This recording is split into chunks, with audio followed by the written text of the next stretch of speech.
प्यारे दोस्तों, एक छोटे से गांव में जो सरसब्ज पहाड़ियों के दरमियान वाक़या था, तारिक नामी एक लड़का रहता था।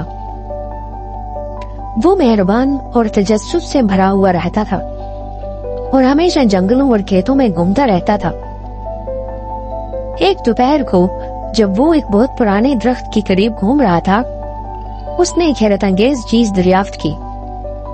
एक चमकता हुआ अंडा जो दरख्त की जड़ों में छुपा हुआ था। यह अंडा बिल्कुल अनोखा था। यह सूरज की रोशनी में रंग बदलता, सुनहरी, चांदी, नीला और सब्ज। जब तारिक ने इसको छुआ तो उसे अपनी उंगलियों में गर्मी महसूस हुई और हवा में हिकमत सी गूंज सुनाई दी। हैरत ज़दा होकर तारिक अंडा अपने घर ले आया और अपने कमरे में छुपा लिया। उस रात जब वो सो रहा था तो उसे एक ख्वाब आया जिसमें एक आवाज उसे पुकार रही थी, वक्त आएगा। आवाज ने सरगोशी की, जब तुम्हें सही फैसला करना होगा। चंद दिन गुजर गए और अंडा मजीद गर्म होता गया, हर सुबह के साथ मजीद चमकता हुआ। तारिक को महसूस हो रहा था कि उसके अंदर कुछ जादुई छुपा हुआ है जो पैदा होने के इंतजार में है। लेकिन एक मसला था। गांव पर एक अजीब सा जादू पड़ चुका था। फसलें सूख रही थीं और दरिया जो कभी मछलियों से भरा रहता था खुश्क हो चुका था। गांव वाले परेशान थे और उन्हें समझ नहीं आ रही थी कि क्या करें। एक शाम एक बूढ़ा मुसाफिर गांव में आया जिसने जादू के बारे में जानने का दावा किया। वो लंबा था, चांदी जैसे बाल और गहरी आंखें थी। उसके हाथ में एक छड़ी थी जो चांदनी में चमक रही थी। यहाँ एक ताकतवर जादू काम कर रहा है, उसने गांव वालों से कहा। लेकिन उम्मीद अभी खत्म नहीं हुई। एक जादुई अंडे का जिक्र मैंने सुना है जो यहाँ कहीं छुपा हुआ है और वो उस जादू को तोड़ सकता है। अगर वो अंडा निकले तो ये जमीन को जिंदगी और खुशहाली देगा। तारिक का दिल जोर जोर से धड़कने लगा। उसे मालूम हो गया था कि उसके पास वही अंडा है जिसका मुसाफिर जिक्र कर रहा है।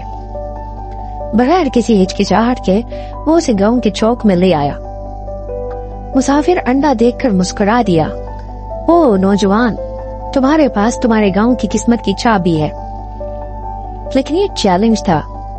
अंडा तभी निकलेगा जब उसे पकड़ने वाला शख्स साफ दिल का हो और उसमें मेहरबानी और बहादुरी हो।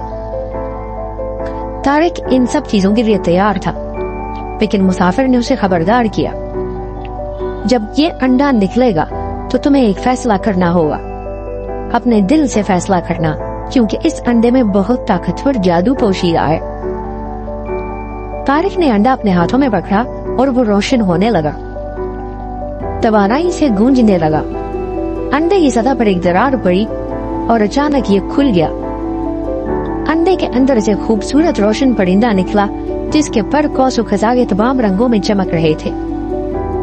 परिंदा तारिक के सामने आकर मंडलाने लगा और उसकी ख्वाब वाली आवाज दोबारा सुनाई दी, मैं अंदरूनी ताकत तुम्हारे गांव को बहाल कर सकती है। परिंदे ने कहा, लेकिन मैं तुम्हें भी एक ख्वाहिश पूरी करने की इजाजत देता हूँ। जो तुम्हारा दिल चाहे तुम इंतखाब कर लो। तारिक को लालच होने लगी। वो हमेशा मुहिमजोई का ख्वाब देखता था कि वो अपने गांव से बाहर की दुनिया को भी देख सके। वो दौलत मांग सकता था, ताकत मांग सकता था और उस दुनिया का सबसे बड़ा मुहिमजो बन सकता था। लेकिन फिर उसने अपने गांव की तरफ देखा। फसलों की खुश्क बेलें, दरख्त की मुरझाई हुई शाखें और सूखा हुआ दरिया। गहरी सांस लेते हुए तारिक ने अपना इंतखाब किया। मैं चाहता हूँ कि मेरा गांव बहाल हो जाए, फसलें उगे और दरिया दोबारा बहने लगे। परिंदे की आंखें चमकने लगी। ये बहुत अक्लमंदी का फैसला है, उसने कहा और अपने परों की जुम्बिश के साथ जादू हवा में फैला दिया। आसमान रोशनी से चमक उठा और जमीन कांपने लगी। लम्हों में दरख्त फूलने लगे, दरिया ताजा पानी से भर गया और खेत फिर से सरसब्ज हो गए। जादू टूट चुका था और गांव बच गया था। जादुई परिंदा आसमान में उड़ गया, बादलों में गायब हो गया لیکن اس کی گرمی ہمیشہ کے لیے گاؤں والوں کے دلوں میں باقی رہی۔ اس دن سے طارق کو اس ورقے کے طور پر جانا جانے لگا جس نے اپنے گاؤں کو زندگی دی، نہ طاقت یا خواہش سے بلکہ اپنی خودی اور مہربانی سے۔ اور اگرچہ جادوئی انڈا اب موجود نہیں تھا، لیکن اس کا سبق ہمیشہ کے لیے باقی رہا کہ حقیقی جادو دل سے آتا ہے۔ دوستوں، امید کرتے ہیں آپ کو ہماری کہانی پسند آئی ہوگی۔ اگر آپ اس طرح کی مزید کہانیاں سننا چاہتے ہیں تو برائے مہربانی ہمارے چینل کو سبسکرائب کریں۔ ملتے ہیں ایک اور کہانی کے ساتھ، تب تک کے لیے اپنا خیال رکھیے۔